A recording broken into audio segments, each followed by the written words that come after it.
Alright, Jeep, so we were back, of course, with some Final Fantasy VII Remake content. We were going to do some more translation stuff, but I came across something over on Reddit that is very, very interesting that we had to talk about. So what we have today is over on the New York Times, we have an article, sort of like an interview as well, with people talking about video game remasters and remakes. And obviously there's a section talking about Final Fantasy VII Remake, otherwise we would not be here. But what is interesting is we have a business insider during that segment. The guy that actually wrote the budget for Final Fantasy VII Remake, talking about how many parts there's going to be, and a window of when the next part's going to come out. Really quick shout out to Deception42 for sharing this over on Reddit, of course. So we're just going to hop right into it. After years of teasing, Square Enix remade the game to match a modern experience. Final Fantasy VII Remake used entire teams of voice actors, artists, animators, engineers, and producers to create a game that could stand up to any contemporary release. The strategy paid off. It became the best-selling game of April, according to data from the NPD Group, a research firm that covers the video game industry. The original Final Fantasy VII cost $40 million to make, which was considered a high sum for a video game in the 90s. Given the technological demands of modern games, costs have grown considerably more expensive, experts say. I haven't come across a single game which took more than $100 million in Japan to get made, said Atul Goyal, a managing director at investment bank Jefferies & Company, who pegged the budget for Final Fantasy VII Remake at up to $140 million. Now here's the thing, actually now that I've been making this video and kind of looking into it a little bit, I don't know if this guy has any ties to Square Enix or the remake. I thought that's what the people over on Reddit were saying, and looking into it I can't find any connections. It seems like this dude's just giving more of like an estimation or a guess as to what he thinks the budget for remake was, because they go on to give another example of another person guessing what the budget might be. We are writing in our reports that it will be a 2-part series, not 3, not 4, not 10, Mr. Goyle said, and the subsequent chapter will be coming out soon in the next fiscal year. So he claims that it's going to be a 2-part series, not 3, not 4, not 10, and the next one's going to come out sometime in the next fiscal year. What it all comes down to, for starters, of course, is whether or not he's even connected to this game at all, or Square Enix. Like, I don't know how you find that shit. I've looked up like Jefferies & Company investments. I can't see if they've invested in this game or not. I don't know how you look that shit up, to be honest. And it says that he writes in the reports that it's going to be a 2-part series, but is that because he has investments in Remake, that's why they're reporting on it? Or does he just report on general business stuff? Remake's a popular game, so they talk about it? I don't know. So there's obviously two things that stand out here, the release window and obviously the amount of games. 2 games, apparently. Even before I started questioning this guy's connection to the Remake project, I planned on questioning that. Even when I thought he was an investor in this game, I was going to be like, I don't know if 2 games is feasible.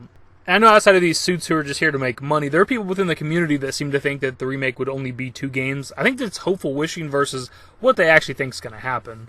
I mean, there's a vast amount of content for them to still remake. We have the rest of the world, literally. We only got the Midgar segment with the first game, which, when it came to the original game, I'm not sure what the percentage of the game the Midgar segment was. There's varying different percentages if you look it up, what people think it was. It also depends on how fast you play it and shit. But we have roughly like 90% or so of the rest of Final Fantasy VII to remake. Like, I just don't see how you cram that into one game. Without cutting back significantly on everything else, making locations smaller, places less interesting, less characters, less quests. And assuming that these next games are going to be open world or pseudo-open world, they'd probably have a pretty bland open world if they had to cram the entire world into the next game.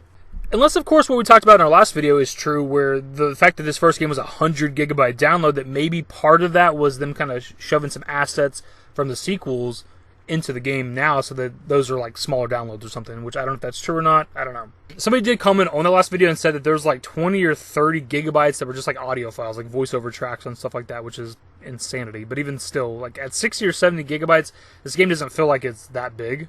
Now, moving on from the game potentially being 2 parts, the next game coming out sometime in the next fiscal year. It depends on what he means by that wording. Does he mean over the course of this current fiscal year? It depends on when this interview was done. This interview came out today, or this article came out today, August 1st, but when was it actually recorded? Or does it actually mean, of course, the next fiscal year? The way Square Enix's fiscal years work is they begin on April 1st every year, and they end on March 31st the next year. And it's always the year ahead. So even though we're in the year 2020 right now, Square Enix is currently in fiscal year 2021. So if we're just taking what he says at face value, next fiscal year, then his estimation is that Part 2 would come out sometime between April 1st, 2021 and March 31st, 2022.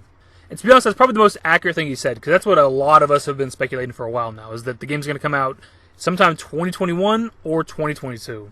So again, what it all really comes down to is whether or not Jeffries and company is even connected to the Final Fantasy VII Remake. Did they invest in it, or is he just guessing these things? Is he saying them, or is he just speculating? Because if he's saying this from the business side of shit, from somebody that's invested in the game monetarily trying to make money, he would know how many parts there's going to be, and he would have an idea of when it's going to come out. And maybe that's something you guys can find better than I can, because I just gave it like a quick Google search and just couldn't really find anything. But maybe you guys can look up and see if this company is invested in the remake. Either way, this still was an interesting topic in discussion. I think it's still worth talking about. It just kind of wasn't what I thought it was when I initially got into the video. The Reddit post had me hyped. I thought these were the people that were invested in the game 100%, and they were saying these things. Like, definitively it's 2 games. Definitively it's coming out next fiscal year. Which is why it's always good to look into stuff yourself, research it yourself, interpret it for yourself instead of taking things at face value, because I think this guy just kind of misinterpreted what was happening here. But of course I want to pass off to you guys. What are your thoughts on the game potentially being 2 parts only? That seems, that's hopeful wishing, man. A lot of us have been talking for a long time now that we're talking minimum 3 games, but maximum 2? I don't know, man. That's reaching to me. And what are your thoughts on the game coming out sometime in the next fiscal year? Either way, hopefully you guys enjoyed the video. If you did, give it a thumbs up. Subscribe to the channel if you guys are new. What's up, did more Final Fantasy VII Remake content. Turn on my notifications. Follow me on Twitter at @DashingDavid, at my Discord. Links to my social networks are in the description. And in the outro. Later, guys. Used to care what people thought, but now I care more. And nobody out here's got it figured out. So therefore, I've lost all hope of a happy ending, depending on whether or not it's worth it. So insecure, no one's perfect. We spend it with no shame. We blow that like Coltrane. We in here like Low Gain or leave it like Cobain.